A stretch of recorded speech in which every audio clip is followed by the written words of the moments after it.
What's up, guys? Grab that coffee out. This is the AMZ Secret Show and your host, David Aladdin. I've built this show to jump past the basics and into the real stuff that matters with selling on Amazon. I look to understand the person, their strategies, secrets, so all of us can build better businesses together. We're not just in this game to take part, but we're in this business to take over. Today's sponsor is AMZ Secrets VIP, the platform of tools, secrets, and strategies from some of the best sellers on Amazon. AMZsecrets.com guarantees to at least 2x your business revenue or your money back. I personally have already 3x to 4 times my business, and many others have too. Today, we've got a special guest on the show. His name is Danny McMillan, who was in the music industry for over 17 years, running his own labels, production, radio, and an artist. And not just that, he's an Amazon seller. Thanks for coming on the show, Danny. Can you tell us a little bit more about yourself? Yes, well, where do I start? As I mentioned to you pre-show, I'm a little bit older than most people, like yourself. I'm 40 now, so I've had quite a colourful career, but I was lucky to start back when I was 17 in the music industry, and then I got another shot where by the time I was done with the music industry, I retired in 2008 as an artist and DJ and stuff like that. But I was lucky enough to move online and got my baptism of fire of running startup companies, which were music based back then. So, and that kind of came down the path between now and 2008, led me to Amazon last year. So I've got a commerce background and conversion optimization, PPC, and raising capital for companies and stuff. Well, co-raising with other partners and people that I worked with and worked for. But yeah, it's led me to Amazon now. And so, yes, I mean, if there's any points you want to pick apart, let us know. Okay, let's start in 2008 with the music industry. How does that play a role into your FBA start? Okay, it kind of says this on my website. It's like, I feel that remixing records is a bit like repurposing products, if that makes sense. Yep. So you're joining the dots. So when I started out in the music industry, I was releasing vinyl, I was in a state a lot touring, etc. And we were doing physical products. And so we're doing manufacturing, we're dealing with import, we're dealing with export. You're in the studio, you're building something, you're making something, and you're trying to tailor it for an audience, as well as yourself as an artist, yeah? And then you've got to work out how you package it and how you market it in the hope that people will like it. And so there's a lot of parallels there with doing FBA, I feel. There's a creative process. It depends. I mean, you can just whack a badge on something, or you can go to a lot more extremes in designing your product, or you can repurpose a product, or you can get some new tooling done. Does that make sense? So I see the FBA process is a creative process. Now, if we throw into the mix the moving online in 2008 and get the baptism of fire and working with technology companies and music-based companies in ticketing, I developed my skills for conversion optimization and PPC. I was up against fierce competitors in terms of dealing with PPC budgets for ticketing, like concert ticketing and shows and festivals and things like that. So, that's up there with ambulance chaser style PPC and, or another way of looking at it is that you're dealing with a similar kind of crowd that may be associated that does supplements, that's a fierce market. So you've got quite a lot of technical people there. No, agreed. Okay, so when you transitioned to FBA, did you drop all the other stuff, or are you still running those businesses as well? No, I've got a couple of offline businesses that I run, but basically they were built on PPC. So I had limited time that I need to spend on those. So I kind of oversee those. I spend a couple of hours a day. I'm a big fan of the 80-20 rule. So they're in the world of construction, you know. So when you say PPC, are you talking about Facebook PPC or Google or Amazon? I use PPC as a broad term because that covers everything because I've been doing it a long time, So generally what you're talking about is AdWords in terms of PPC. Gotcha. Yeah. But I also call Amazon, which is called sponsored ads, is basically pay-per-click. So it's a quicker way, it's abbreviated to say. It's a bit like saying search engine optimization or SEO. It's just a little bit easier to to kind of utilize those words. So, and as you know, you're quite a technical guy, so you've played around with, I imagine you've played around with Facebook ads and AdWords and Bing ads and stuff like that. And when you compare I haven't done the Bing ads thing just because I don't see Bing as like a competitor to Google, but yeah, it depends on what you're trying to do. I mean, I still use Bing as a secondary like a secondary chain of generating long tail in terms of conversions. But you're right, it's only about 15-20% of Google, especially in UK, and especially if you're doing service-based business. And if you're doing service-based businesses, you limit your reach, and so that makes it even smaller. But it still brings in long-term conversions over the space of the year for the business. But getting back on with the sponsored ads, I mean, when you compare sponsored ads to AdWords, there isn't really any comparison. You know what you're looking at. You look at AdWords as this deep system that can be quite tricky for people to learn. I mean, you might be able to get your pilot's license quicker than you can really get into AdWords and nail it, especially like the display network, which is quite a difficult one to harness. If you compare that to, say, sponsored ads is easy. You see what I mean? If you know the basics of sponsored ads, it is pretty damn easy when you compare it to the knowledge that you gain from using more sophisticated PPC platforms. Okay, so we're opening a ton of different conversations at once. Okay. Not even sure which one to jump in first. So where do you want to go with it? Let's focus on Amazon PPC. In terms of Amazon PPC, what type of tools are you using to optimize your campaigns? Tools will vary across the board. I use a series of different keyword tools. I mean, I use... can we swear on this show? Yeah, sure. There's no kids doing Amazon. I use Keyword Shitter, which is a bulk keyword tool. That's a real tool? That's cool. It's a real tool. Okay. I also use there's a free Amazon tool called Scientific Seller. Yep, heard of that. Which is pulling the API, so it's like all the autocomplete information. I also use merge words, so when I'm trying to create a basis of a form of keywords that I'd like to use, so merging words together. Obviously, keyword inspector as well with a token, so reverse async lookup. And I use Google AdWords tool as well for extracting information before I start to boil everything down in a spreadsheet. Can I mention other groups and stuff here? Yeah, that's fine. Now, there's for people that don't use paid tools, there's a guy called Brian Bowman. He runs AMS Profits, the PPC group. He has a spreadsheet you can download, which is pretty good, which means you can cut and paste all of the data that Google tools spit out, and it summarizes it into groups for you to take the pain out of it. So you can download that for free. I use that spreadsheet as well. Very cool. I actually not affiliated to Hello Profit, by the way, but I found a lot of their tools are actually very useful for calculating all the variables that are in place, like sponsored ads, into the amount of profit margin you're making. So you know right down to the penny, the ROI and the profit that you're making. Yes. So I'm guessing that spreadsheet does something similar.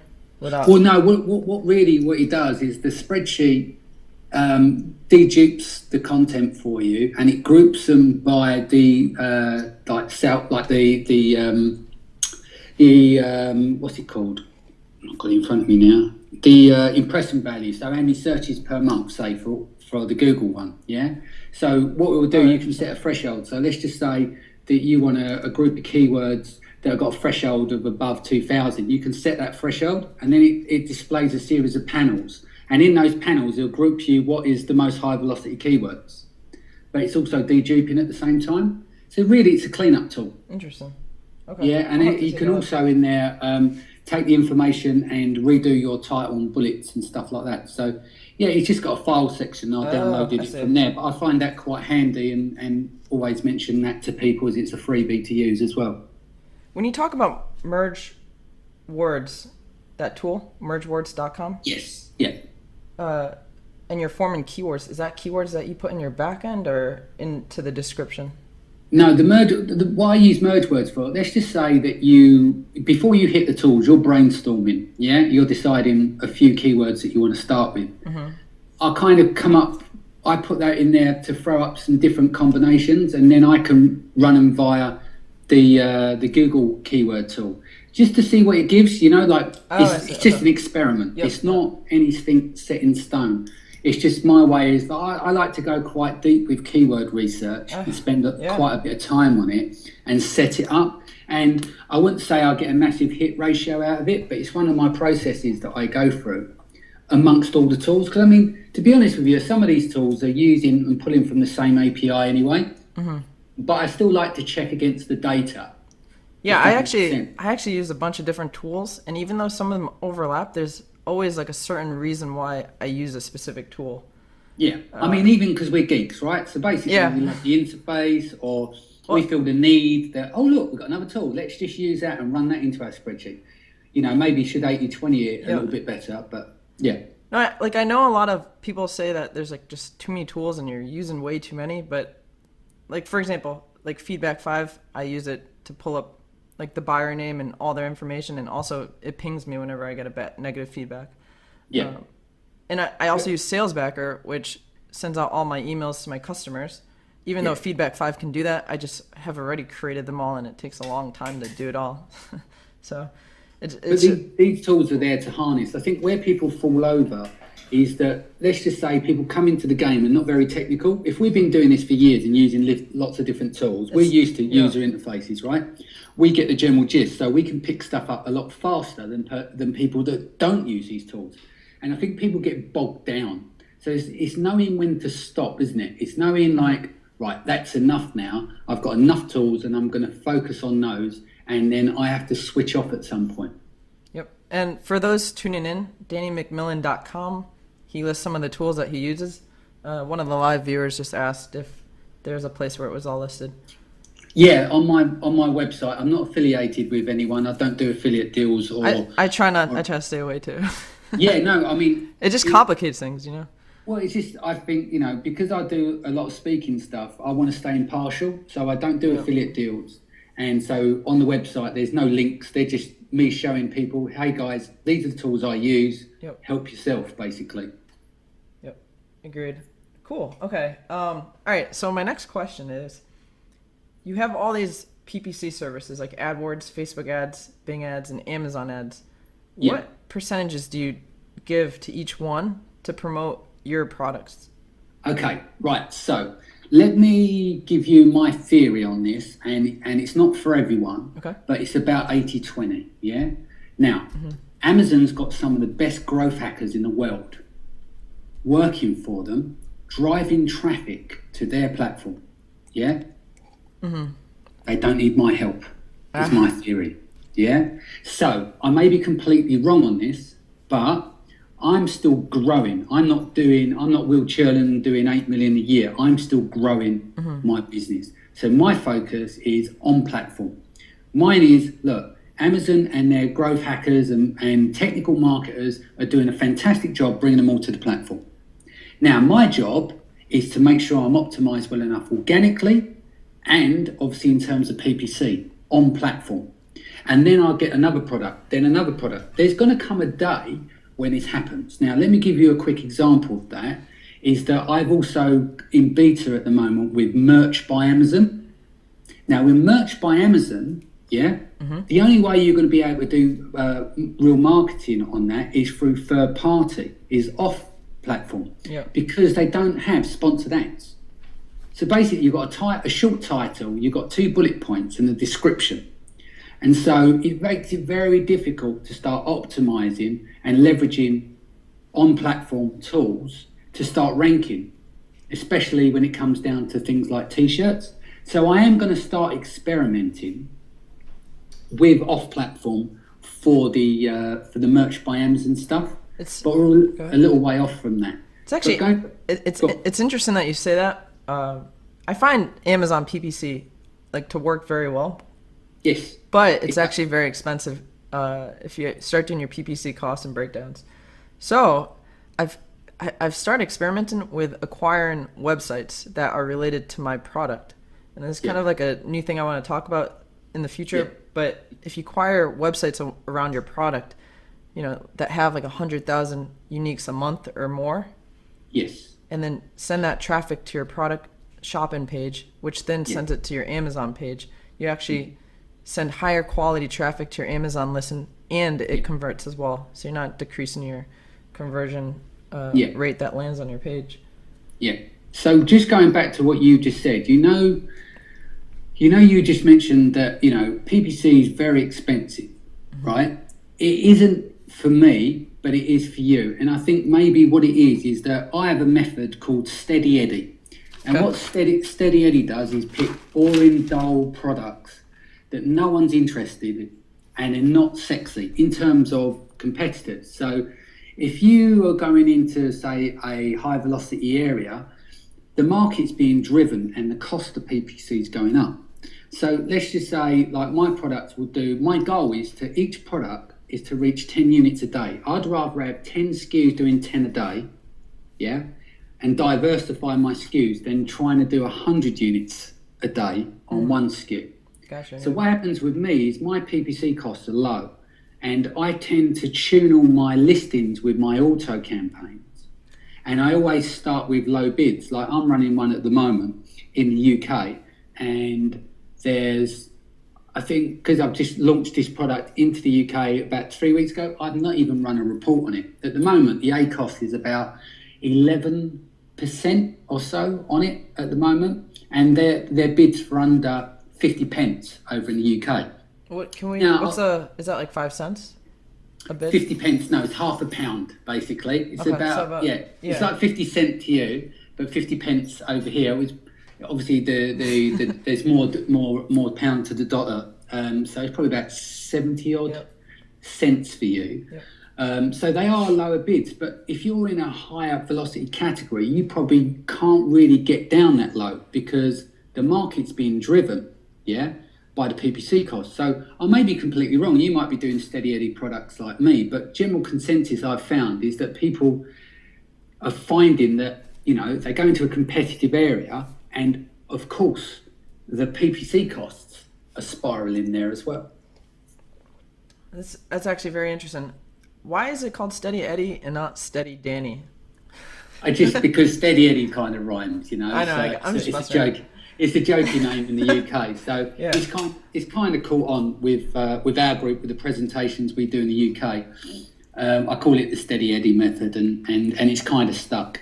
So I've actually been experimenting with my PPC bids. Yes. I find that I don't get as much traffic when I bid lower. So if I bid like 50 cents, my traffic just plummets, Of course, because you've got different thresholds for your keywords in theory, haven't you? Mm-hmm. So basically you're going into an auction, and once you're going into that auction, there are going to be people in front of you who are bidding higher, and so it's not just down to bids, it's relevance, it's content relevance, it's down to your browse node and things like this. There's a lot of factors involved, but of course your impressions will start to cliff as it goes lower.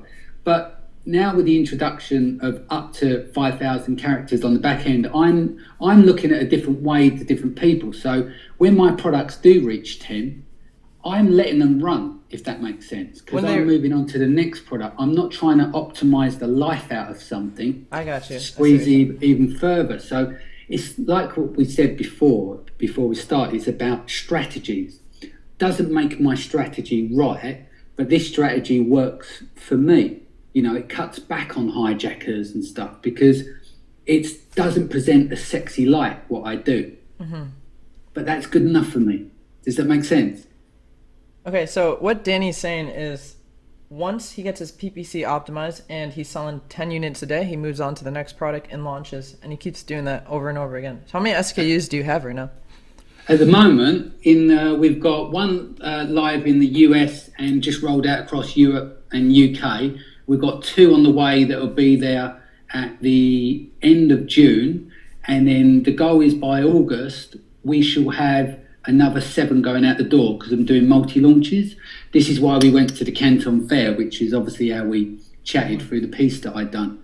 So basically at the moment, I haven't got lots of products live, and we had a an issue with our product pipeline. Now we've built that product pipeline out. I've now got 10 products that are sitting there that have been priced up, and we're going to go through the phases of launching. So the idea is to hit August with all products, so we're all good, ready to go into Q4. So, okay, I want to talk about the logistics of doing what you just said. Do you send all your products to your warehouse and then you send them out overseas, or do you have your manufacturer logistics team do that before it even reaches you? Right, so my process I go through, I'm based in the UK. I carry no stock around me. I literally do everything from my laptop because that's the way I've planned it. So I've built in all my costs. So the process for me is, if I go from factory level, is I put the 30% deposit down.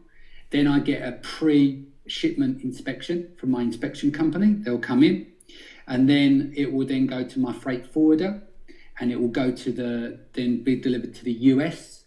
Over in the US, my freight forwarder is also my prep company, because they've got two side by side. That's awesome. They're 29 miles from the port.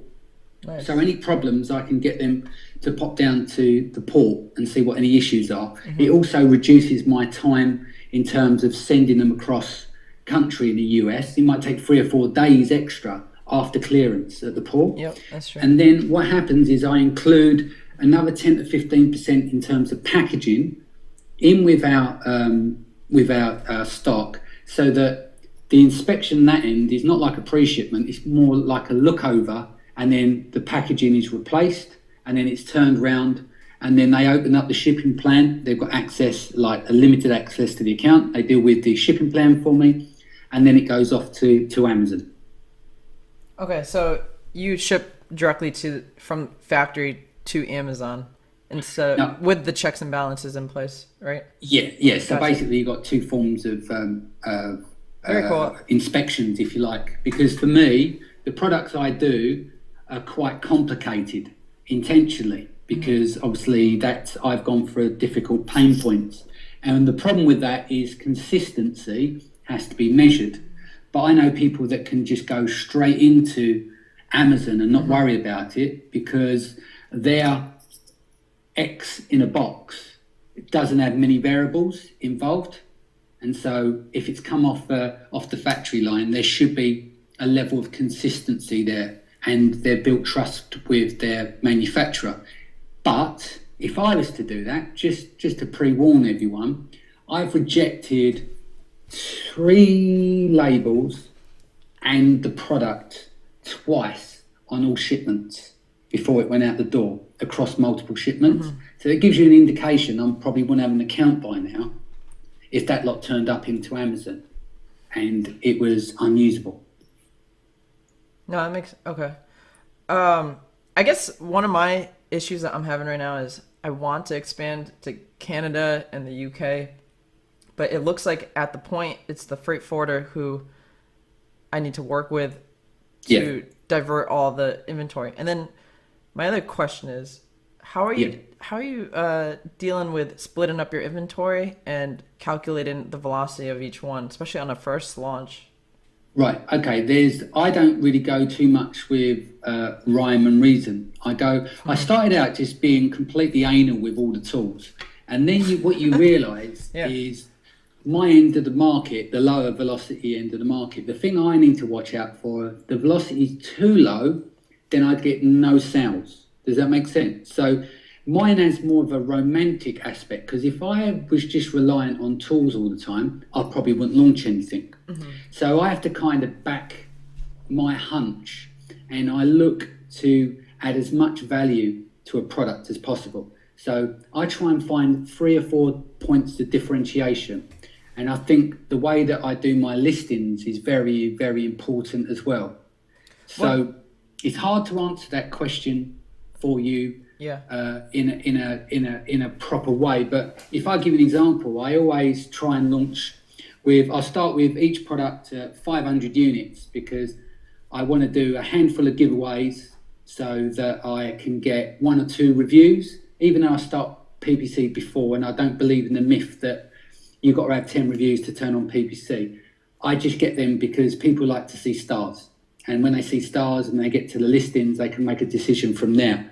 And because I don't have to worry about being in the market where I've got to get 500 reviews and 2 looks pretty crappy. Does that make sense? Yep. The markets I'm in, I only need a handful of reviews and a good listing to start getting movement. So what Danny's saying is he does a Steady Eddy approach, which is he wants to sell 10 units a day and then he moves on to the next SKU. And by doing this approach, he only needs 500 units to start off with without having to, if his velocity is not too high, he doesn't run out of units as fast. For me, I actually kind of it's a little crazier method. My velocity is a lot higher. Mm-hmm. And that way, so in that sense, I'm usually buying at least like a minimum order of like 2,000 or 3,000. But I can see that one of our live viewers said, be careful of inventory lockup. Yes. See, if I had like 1 to 10 units selling a day with 3,000 units in there, it would actually be very painful. Of course, yeah, because you've gone for a high velocity market. Now, I'll give you another example. One of the guys in our group in the UK, I don't like the name Mastermind. It's just we've got an offline group that meet together like power sellers. Yep. And he does $340,000 a month. And his last giveaway was 3,000 units. Ooh, so I've actually never heard of that. Scale that he works to. Yeah. So I'm surrounded by people that do the opposite to me. But that's what makes it good, is that everyone has their own lane, if you like. We all have our different approaches. And like what you said there, I respect what you do and good luck to you. It's just I've kind of gone for a different approach, if that makes sense. See, the 3,000 unit giveaway, I've never heard of that, but I remember I read somewhere where there's a limit to how many units you can give away. Yes, is that in perspective to how many units you're selling? Like, does anyone know that? I'm not sure of the exact ratio, but from my understanding, they struggled to give away them amount of units, and they pretty much used about every club they could possibly find to do it. Yeah. But they've done it based on ranking, and so they had a rhyme and reason for doing so, and they're very successful. So if you're doing, for sure, $340,000 a month isn't bad. And the good thing is as well, he only launched last year. He went from March last year to Christmas, gone from 4 to 21 units, 21 products, sorry. Yeah. See, but the one thing that a lot of people kind of misunderstand is even to start off at like 4 different products, he must have input a lot of capital into it, you know? Yes. Yeah, he does. And I think, he'll get a point where he may have to top out a little bit and raise more capital or diversifies his SKUs to make sure that he's got more margin in X so that he can reinvest that money into those products and maybe dump a few. But yeah, I was just giving you an example with the giveaways and what you do is like, there are so many things that people can do with Amazon, and there's so many strategies. So many. I mean, just for an example, like just lately I've sometimes, like in the beginning, one of the mistakes I was doing is I was doing launches without getting my email campaign set up to send emails back to them. Even though some of these feedback groups actually do it for you, but I also want my own emails pumping out to them too. Yes. And so now when I do a launch, I have my 3 emails set, which ping the user 3 times, and that also increases your review count when you do go live with that product. Yes. And then another thing I found really crazy good, because one of the interviewees was saying email lists are actually really powerful for launching new products. So I did that with other websites, and I sold products that way, but just not real like you wouldn't think it would work, but it does work really well. Yeah, no, I totally.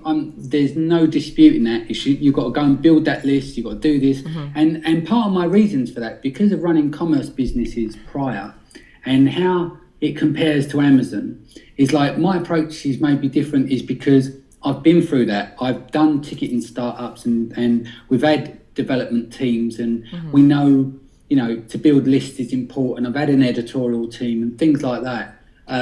It's kind of nice for me. It's like, it's the 80-20 rule. Like, is I could do that and do lists and send external traffic and do build a group and start to build an audience and do all those things. And then I'm thinking, or I could launch more products. Does that make sense? So it's like I'm not restricted necessarily with capital. I will be at some point, but at the moment we're good to go.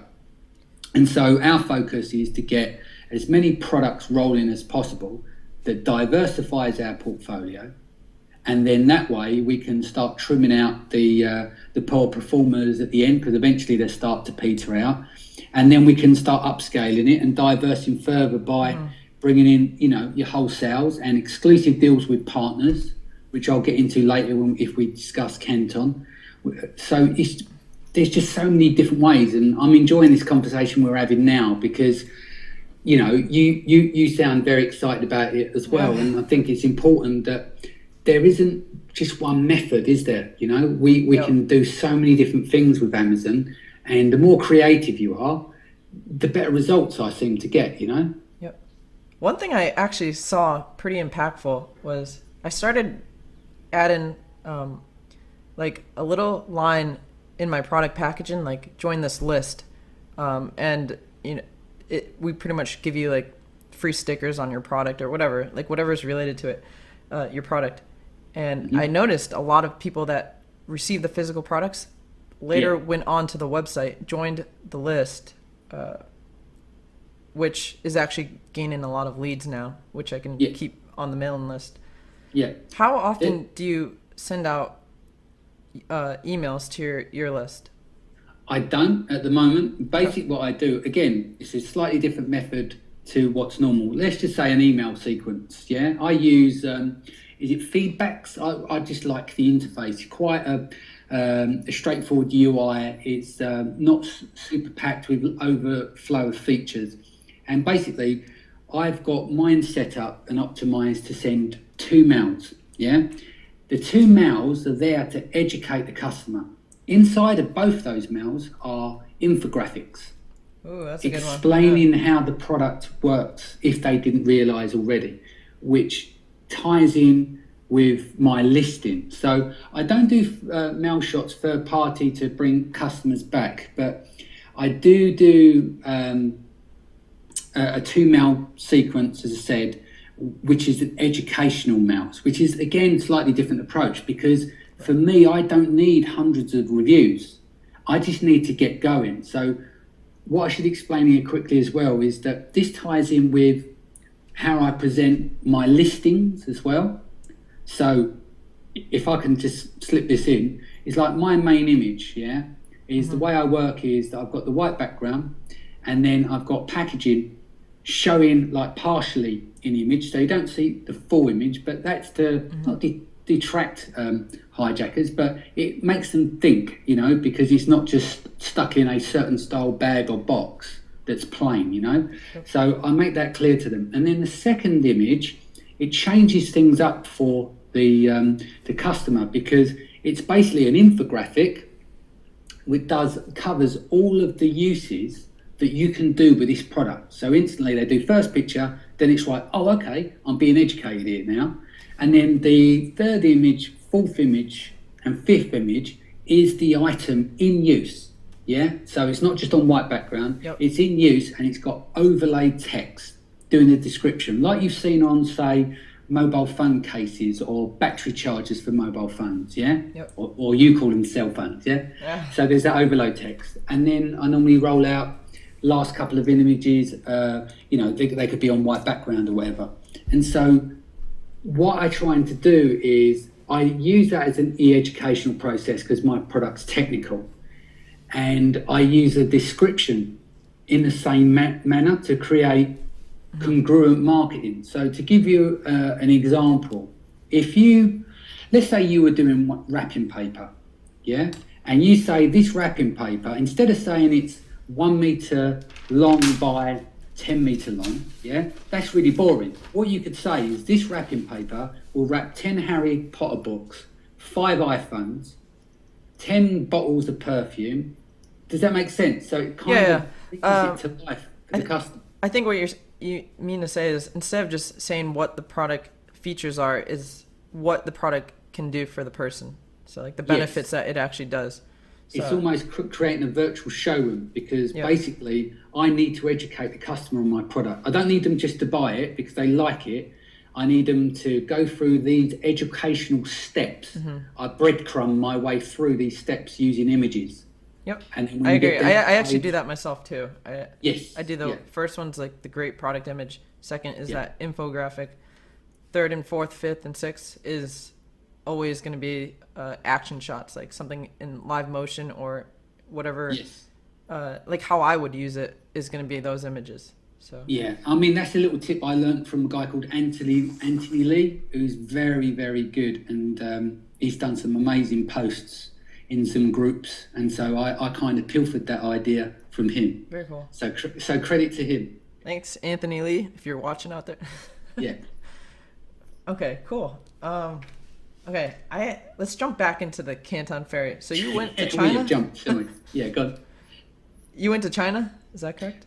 Yeah, went to China and Hong Kong. That's right. Yeah. What impact did that have, like, on is it like a game changer in your perspective?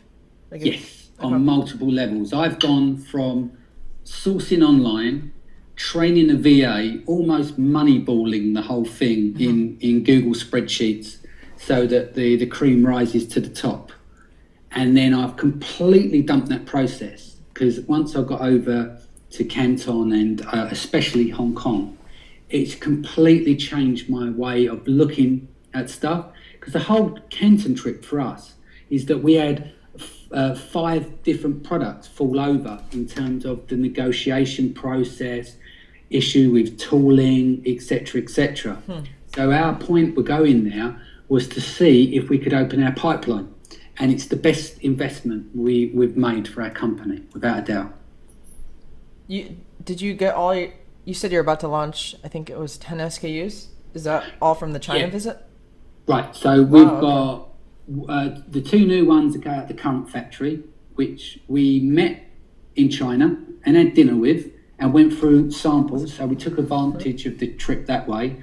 And the other 8 products, which will become from various different sources in and around China. There's some are from Korea, there's some from Pakistan, and if I was to break it out, I would say our most success came from from Hong Kong, less so from the Canton Fair, because the type of products that we went for, we completely changed our way of thinking and our process. So to give an example, we are at the moment trying to do exclusive deals with people in terms of it's their product. So we end up being, if you like, the wholesaler, but on an exclusive deal basis for Amazon.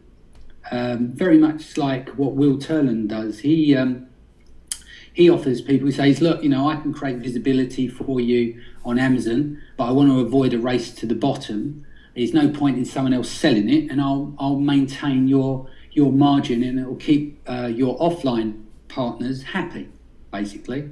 And so we've kind of adapted that approach as well. So we've got a mixture of private label products, exclusive deals that we're trying to hammer out at the moment, all ready to be run over by containers, ready for Q4.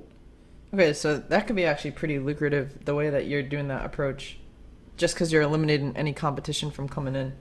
That's right. And I found that I would say that going to Canton and to the Global Sources, you've had Peter on the show, and HK TDC, you go there and the products, there's more innovation for me personally. I mean, that's going to cause a bit of an argument because people say such and such is better, and that's fine. But for me, Hong Kong was the place for higher quality, diversity of products as well. Do you?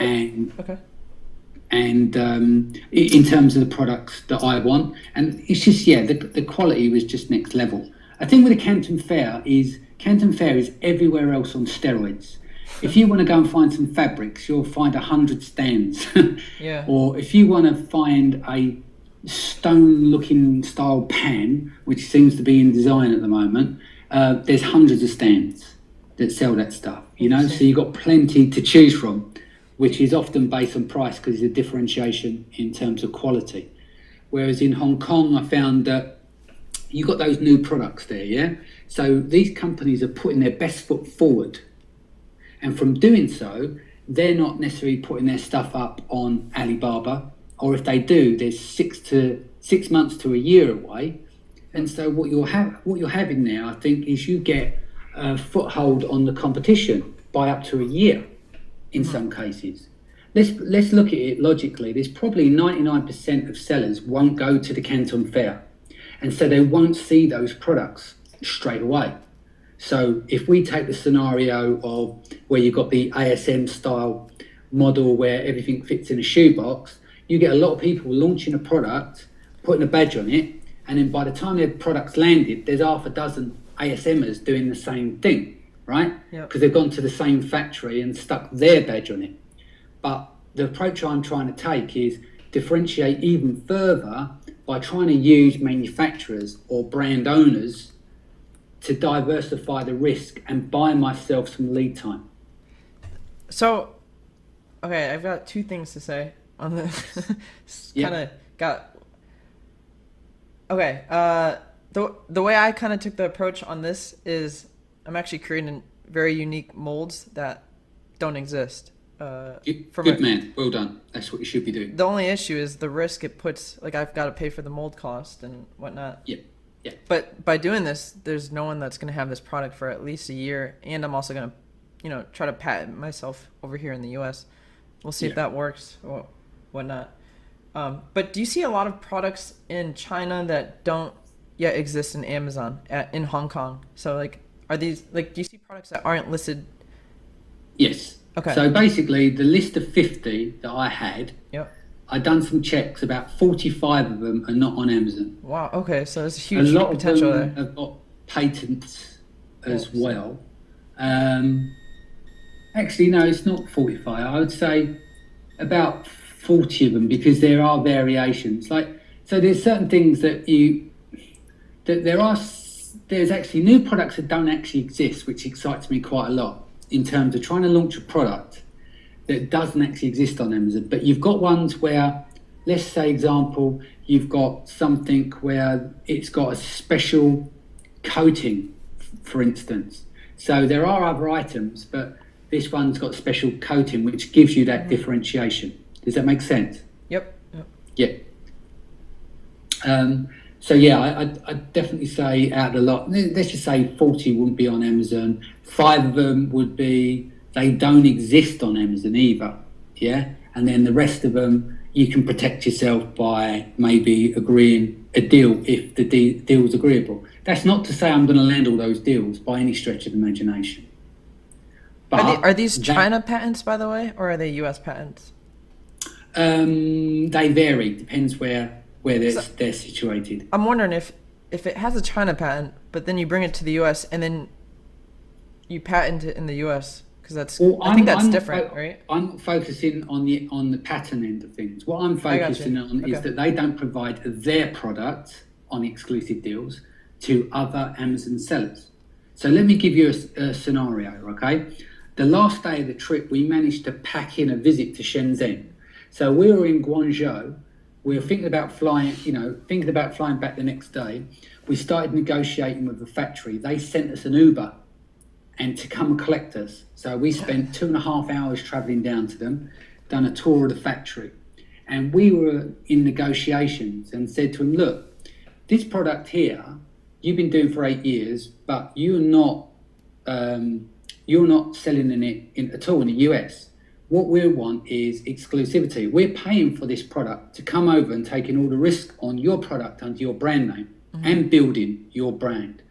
So the way that we see it is that we want exclusivity because we're going to invest advertising dollar, buy the product off you, work under your brand, maintain a premium rate, go into a market that doesn't exist and try and help create that market, And so their argument was, well, what happens if, we've got other sellers that will sell the product on Amazon? I said, well, it's very easy. All you've got to do is stipulate in all your contractual agreements with your sellers that you don't currently work with in America is to basically say that this can't be sold on Amazon. And I will take it up with them personally.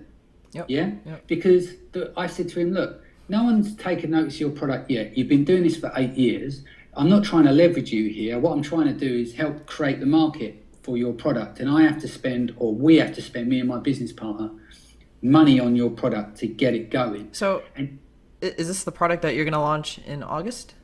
It depends if we can close off this deal. But yes, and there's multiples to it. So with that, even though we're discussing it as one product, it's actually 7 different products.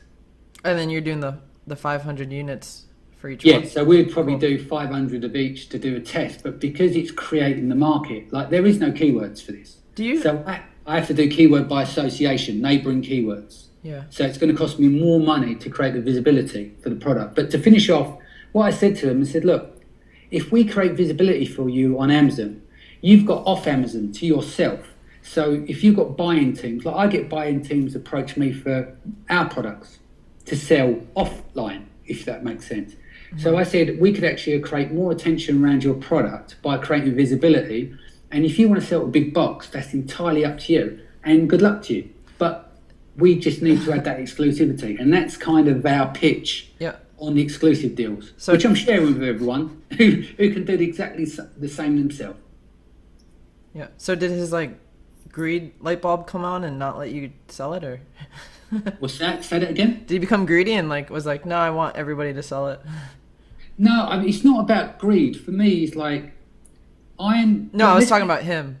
Yeah. So for him, I think it's difficult at the beginning of the conversation to the end of the conversation, because obviously we shook hands. But I think what he was looking for is a way out and to excuse himself. And I'm saying to him, look, at the end of the day, let's look at it this way. Let's just say someone else sells it on Amazon. You shooting yourself in the foot, because all what's going to happen is we're going to try and get rid of our stock and liquidate it. We're going to drive down the price and then walk away, okay? Or one of us walks away. So you lose.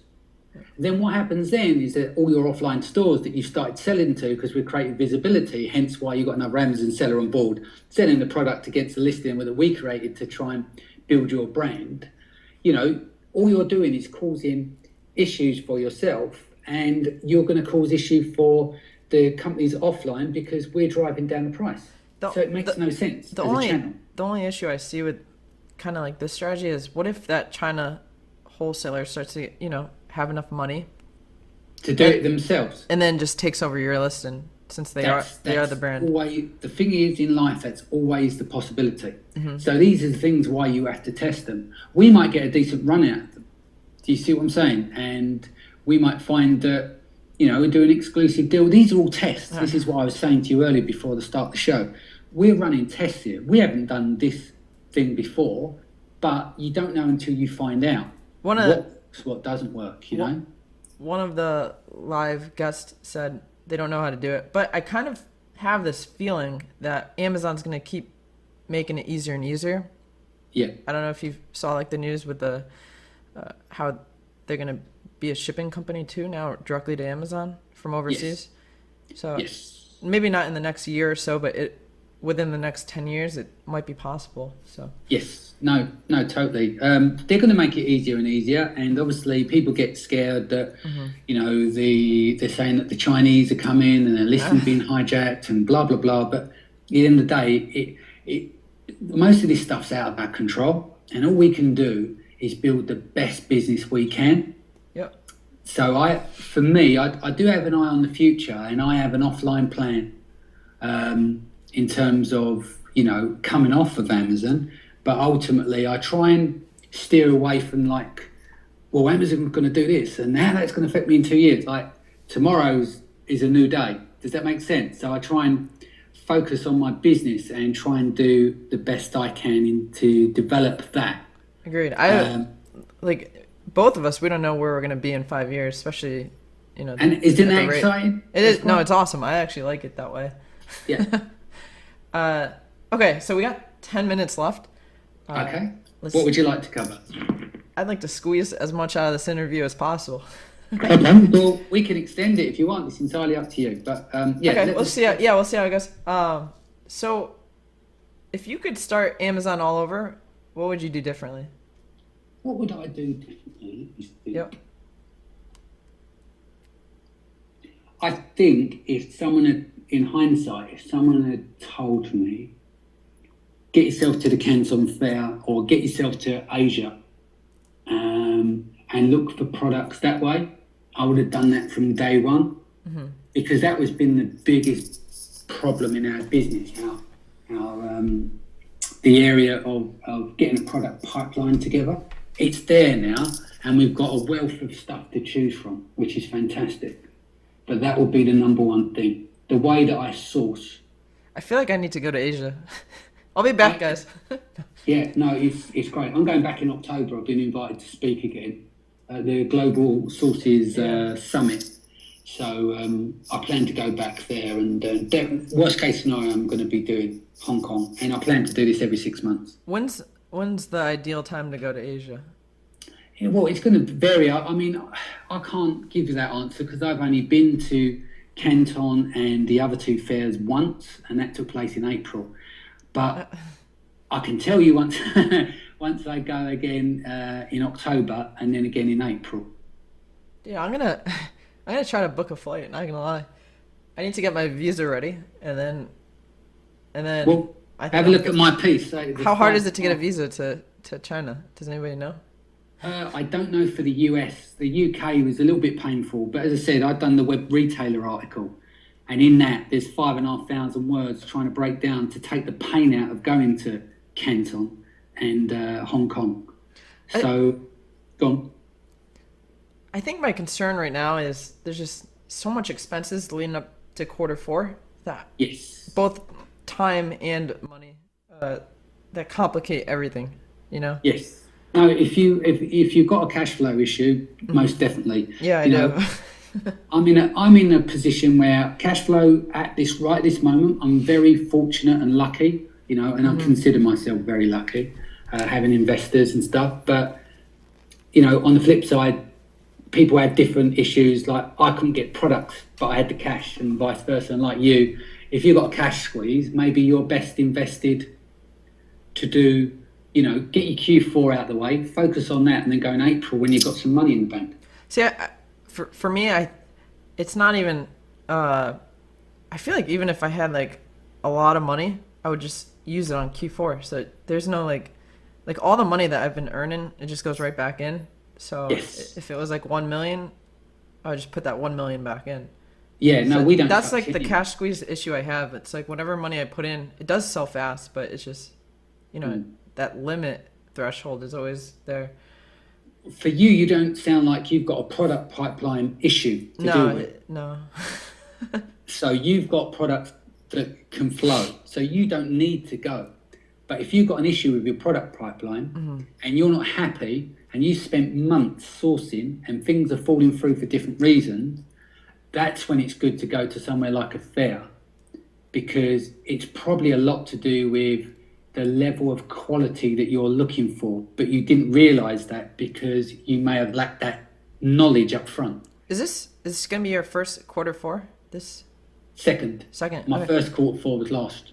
How'd that go for you? That was great, but run out of stock. Yeah, I had the same issue. Yeah. So, I mean, it's painful to not be able to sell as much as you want to sell in Q4. I felt like crying, if I'm honest with you. Did you raise your price and then it kind of... Do you know what? I did, but not a huge amount. One little tip, actually, I just learned that I haven't tested yet. Guys, if you run out of stock, some people have been testing is to go out on your shield. Don't raise your price. Get as high sale velocity as possible. So when you go out of stock, your rankings pop back faster because your conversion sits at that velocity. So anyway, sorry, go on. I've noticed that as well. It's like sometimes it doesn't matter. It's just like I guess it's just Q4 is insane. I never seen anything like it, especially on Amazon. So hopefully this season I'm ready for it. I mean, I think, are we ever going to be ready for it? I don't think so. I think we're going to have a lot more invested in the game come then. I want to know someone who bought too much inventory and didn't sell it all, because I find that impossible. But what about okay? Well, So you could actually buy some spatulas maybe, and then have no ranking do PPC. So true. That's a good way of having your stock sitting there at Amazon. Gathering dust. Yeah. okay, let's talk about Amazon Prime Day since it's coming up. Yeah. Let's say maybe a month or so, a month and a half. Yeah. What have you planned for that? Honestly, Yep. nothing. And I'm going to make you laugh. Do you know the only day last year I never sold any product on? No, don't say Amazon Prime. Black Friday. You didn't sell anything on Black Friday? Not a dicky bird. Nothing. Nada. Not a thing. Do you know why? Because my products, it's Steady Eddy. It's all year round. It's not a gift. It's not this. It's not that. I see. And I suppose people were spending all their money on gifts on that day. Yep. Rather than Steady Eddy products. So it's the only day I think of my first run up to Christmas that I never sold anything. I think you just need to deploy a small strategy and just make a variation red for your product, and you will probably sell a lot of them. Yeah, no, it's probably true. That's yeah. actually one of the. That's an AMZ secret, by the way. I'm actually experimenting with red and green items for the upcoming holidays in Q4, and I think it'll actually convert higher just because people like to decorate all their gifts with green and red. Yeah. And for people that are Jewish, what are the colors for?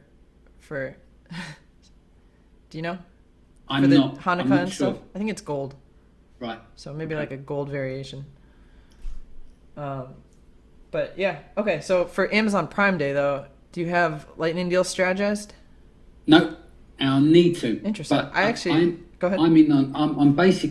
I'm still behind the beat because I am still catching up from Canton, and I've had 4 presentations to do this month, a new venue to find for our UK Amazon group that I'm involved with, and juggling the businesses. So what's happened is do you ever feel like you're just behind the beat all the time? Even though I'm up at 4 a.m. most mornings, and I'm on with China, and then I'm on with my VA dealing with stuff there, and then dealing with the other businesses as well. There's just not been enough time in the day, and I've been so focused on this European launch and also getting the pricing together, the budgeting for these other 8 products that soaked up all of my energies. How come you want to launch like 8 to 10 products all at once? Do you for me, I started at like 1 and then I slowly scaled up to a lot of SKUs.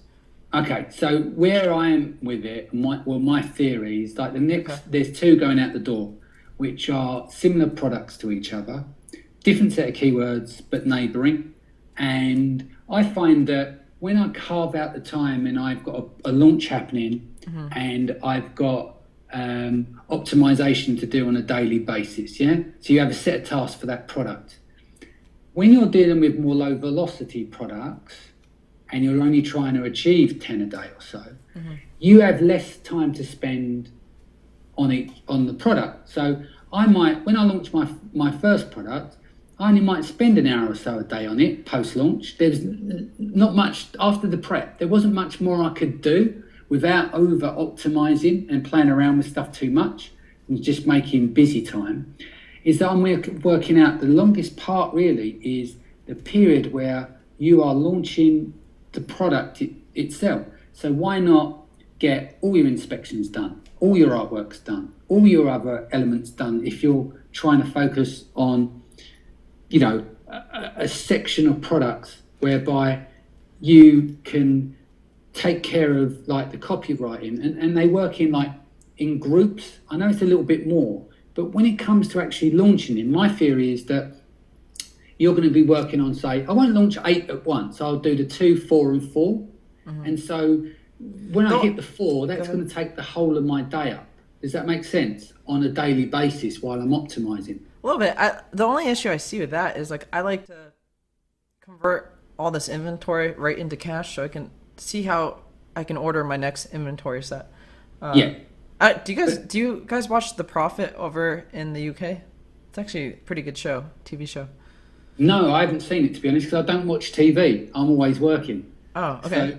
Well, I've missed if that you one. do watch Go a on. TV show, I recommend you watch The Prophet. Yeah, It's pretty awesome in the sense that one of his biggest rules is if it doesn't sell in 6 months, you just liquidate it, like yeah, because it's cash that's just sitting there. So, that's right. but so you, okay, I'll let you continue. Sorry about that. Yeah, no, so that's my theory. I'm not saying it's going to be work. I'm not saying I'm going to have even less hair than I've got now. But I think the biggest problem with what we have is that we've had a product pipeline issue. It doesn't take a lot on lower velocity markets. There are going to be people out there going, what's he talking about? I'm not trying to sell spatulas or high velocity items. So my attention on them happens to be less. There's a less is more approach, yeah? So that's my theory of why I can get away with 4 products, because that's ample for me to spend all day working on those individual products as projects once they're launched, yeah? So you're getting a handful of reviews done.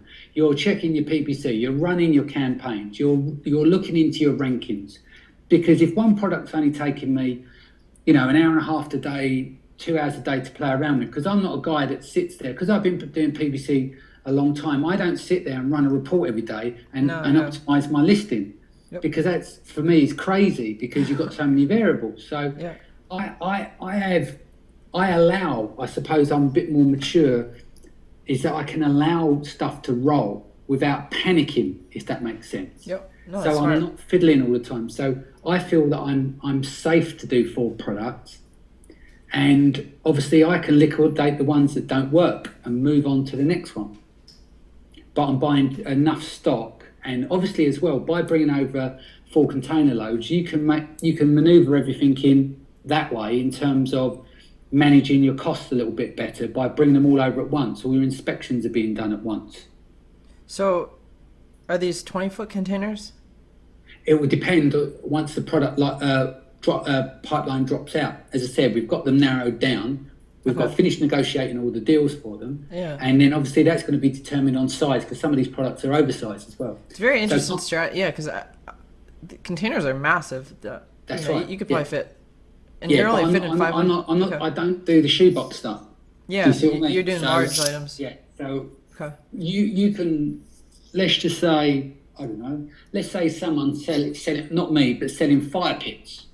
You're not going to stick 2,500 fire pits in a 20-foot container. No. Do you see what I mean? You might get 475 units. What's your target? What's your target price point on Amazon? Like your sale price? Sale price, I try and go for $30 and above in the US. Interesting. Okay. If I can. I can't always achieve that, but because you can't force the product into that bracket. Yeah. But what's your highest price? Another thing I stole from Will Turlins is that, doing 10 products, selling 10 a day. And so the idea is that if I can sell above $30 a day and try and make $8 to $10 a unit, some nice money there, I know it's not taking over the world. I'm not trying to reach 8 or 10 million. We're trying to build something that's quite steady, quite diversified, and building for the long term, because our long-term goal will be taking off Amazon anyway. And are your SKUs like all focused around the same category on Amazon, or? No, not at the moment. We're shooting around a bit, because as I said, we're early doors with our SKUs, and some of the products we'll know where we're developing down. Like my original theory was one factory, multiple products, go deep into the factory, and then you can obviously deal with the economies of scale. But that doesn't always work out how you want. So my current factory, I'm squeezing 3 products out of, one already and the other 2, which is fine, but I don't know if I'll get depth of product there. But some of the other stuff that we're looking at, we'll see which are the winners and losers. And when you back the winners, we can then look at the depth of catalogue as well. How much, am I allowed to ask how much your investor is able to put in? It's enough. Yeah, let's just say, all right, it's 100K, basically. Okay. That's what we've got. We've already invested what we've invested already for the current products, but we've got another 100K. Very cool. It allows me to get an idea. I don't like to talk numbers. The beauty for the thing is I don't like, that kind of humble brag thing. I'm not trying to brag. This is a real business, and we are very serious about building a real business. And so sometimes, I don't like talking numbers, if that makes sense, because I don't want to put other sellers off. I want people to get involved in this business and excel themselves. So I don't want to be that guy that go, oh, what him with his 100 grand, he's got it all sussed. But it's not like that. We've worked very hard to develop everything that we're doing in the framework and put everything together to get this business off the ground. Agreed. I only asked just to get a perspective of, the amount of money that you put in is different from the amount that comes out. And of course. I actually try not to post my sales figures ever, just because it can be off-putting. There were like some podcast sellers that or podcasters that were posting like their revenues every single day and stuff. I won't say their names. And I was just like tired of like seeing that kind of stuff. I just want to like learn strategies and secrets and build a business better. Exactly. I mean, there's nothing wrong with people show and go, hey guys, this is what I've done. Yep. But also help them along the way. Tell them how you got there. It's like I come from a different perspective like you. Yeah. So mine isn't, hey guys, this is how much money I've got. Mine is, hey guys, these are all the strategies I'm trying. These are frameworks for you to tweak and try yourself. Here's a set of tools that I use. Have them for free. Here's I've done posts where finding yourself a VA and detailed everything to the software that I use so they can go and find their own VA and give it back. Do you see what I mean? So I think that if you're it's all right showing sales number and it's impressive, but is it a humble brag or are you helping people? Yeah, agreed. Yeah. By the way, by being a guest on the show, we give you free lifetime VIP for amzsecrets.com. So thank you. Just a nice little perk. Lovely. Thank you very much. So you can check that out after the show. We are over time. Okay. Do you have anything specific planned that you wanted to mention? No, only if you're in the UK. There's a Amazon group that we run, which is owned and started by a guy called Anthony, who's now based in LA. We do monthly events, which is